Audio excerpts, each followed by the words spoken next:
এখন তো বিকালে প্রতিদিনই বৃষ্টি হওয়া শুরু করছে, আর এমনিতেও মামনি বিকাল হলেই বলে আমাকে কিছু বানিয়ে দাও। তাই আজ বানিয়ে দিয়েছিলাম ওনার একটা পছন্দের নাস্তা। এজন্য প্রথমেই আমি নিয়ে নিয়েছি 2টা আলু।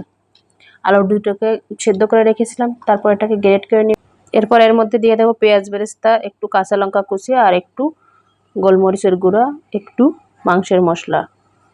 আগে থেকেই আমি একটু ডো মাখিয়ে রেখেছিলাম, যেভাবে আমরা লুচির ডো মাখি।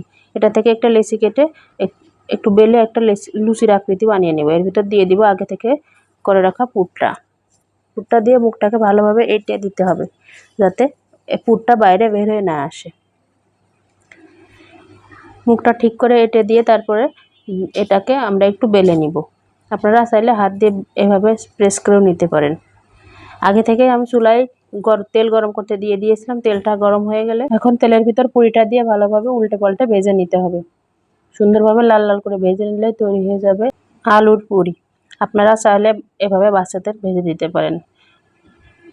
এটা আপনারা চাইলে বাচ্চাদের টিফিনেও দিতে পারেন।